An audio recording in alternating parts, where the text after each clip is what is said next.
नमस्ते, जय गुरुदेव, सुप्रभात। संन्यास उपनिषद चैप्टर 15 का शीर्षक है सीइंग रिचनेस। देखना या दिखाई पड़ना रिचनेस। सूत्र एक ही है लेकिन बड़ा अनूठा है। इटर्नली इन सरेंडर, मतलब ये शरणागत भावना टेम्पररी नहीं, इटर्नल है। जैसे मेरा वो स्वभाव ही है, मैं बचा ही नहीं हूँ, बस मैं हूँ, इतना ही। उसमें मैं नहीं है, होना है सिर्फ। आई एमनेस है, आई एम समबडी, ये नहीं है। कोई रोल नहीं है, कोई इज़म नहीं है। हाँ, ऐसी वो अवस्था है। Eternally in surrender, growing in one's richness with in.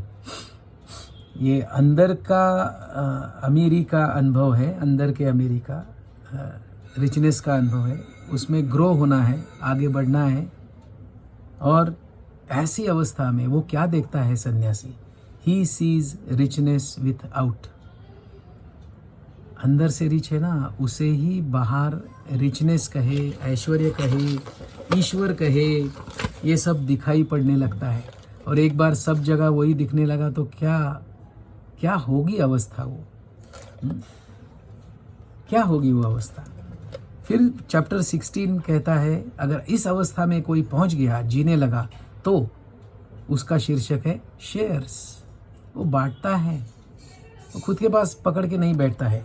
इसमें दो सूत्र है। पहला है coming from plenty, he lovingly shares all he has with in and without.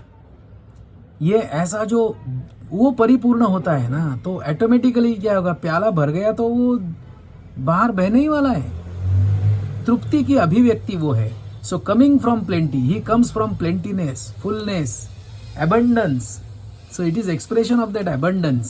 लेकिन उसके लिए अंदर जाना पड़ता है। जो मेडिटेशन के बारे में गुरुजी ने बताया ना, वो उसके सिवा ये संभव नहीं है। So in such a state, what he does, he lovingly shares. बड़े प्यार से वो देने लगता है, बांटने लगता है। क्या? all he has, जो भी है वो, क्योंकि अब उसका अपना ऐसा कुछ है ही नहीं ना। तो शेयरिंग और लविंगली शेयरिंग, ये तो बस उसका नेचर है, स्वभाव है, हो रहा है। करने वाला भी नहीं बचा है ये सब। और वो क्या क्या शेयर करता है? तो जो अंदर है वो भी और जो बाहर है वो भी। अब उसके लाइफ के दो पार्ट नहीं रह गए। Private life, public life, personal life, social life, ऐसे नहीं रह गए। उसका प्राइवेट और पब्लिक लाइफ, पर्सनल और सोशल लाइफ एक ही बन गया। अंदर बाहर से वो एक हो गया। यही तो अद्वैतानुभूति है। ऋषि मुनियों ने तो अनुभव किया है। और ऐसी अवस्था में उसकी दृष्टि कैसी होती है, उसे कैसे दुनिया दिखती है, वो अगले सूत्र में है। सन्यासी सीज अपसाइड डाउन। ये भगवद गीता में जो ऊर्ध्वमूल अधशाखम की बात हो रही है ना, वो इसका जीना हो जाता है। इसको दुनिया ऐसी दिखती ही है।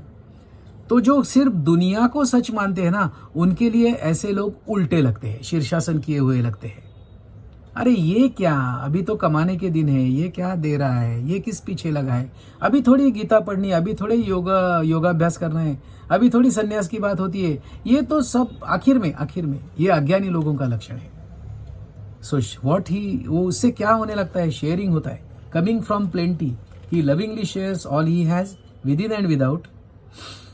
सन्यासी सीज अपसाइड डाउन। ये एक बार दृष्टि आ गई तो काम ही बन गया। और 17वां चैप्टर है बीइंग प्रॉस्पेरिटी। वो खुद प्रॉस्पेरिटी बन जाता है। Being, taking everyone as his, loving everyone, being fair to one and all, able to trust everyone. Sannyasi brings prosperity around him. ये है उस सन्यास की अभिव्यक्ति। क्या? तो अंदर प्रॉस्परस है ना, तो बाहर भी प्रॉस्पेरिटी उसके इर्द गिर्द ऑटोमेटिकली उसके होने से ही आने लगती है। This is true sannyas state, being prosperity, taking everyone as his own, loving everyone. सब अपने लगने लगते हैं। यहाँ पसायदान का जीना है। ज्ञानेश्वर जी ने जो बताया, जो जे वांछील तोतेला हो प्राणी जात, being fair to one and all, able to trust everyone. Sannyasi brings prosperity around him. ये वो बीइंग प्रॉस्पेरिटी की स्टेट है। और फाइनली 18th चैप्टर है ट्रस्टी।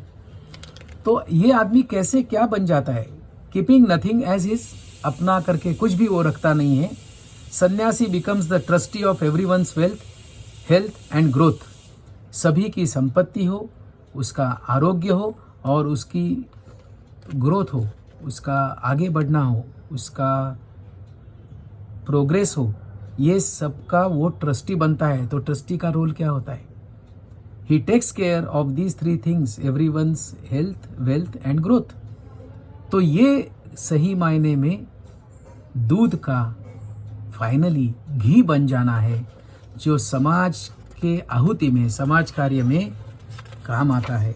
तो ये संन्यास स्थिति है जो ट्रस्टीशिप भी है, कीपिंग नथिंग एज हिज। सन्यासी becomes the trustee of everyone's wealth, health and growth.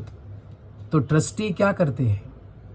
Trust के जो एम्स एंड ऑब्जेक्ट्स है, जो अल्टीमेट ट्रस्टी है, बनाने वाला जो है ना, उसका काम करने लगते हैं।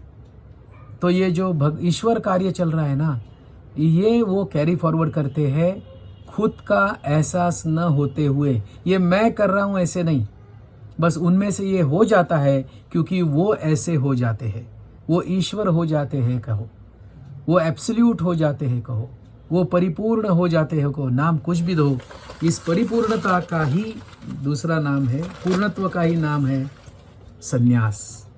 यहाँ संन्यास उपनिषद की treatise on renunciation and non doing का हमारा ये वार्तालाप पूरा हो रहा है। बहुत बहुत धन्यवाद।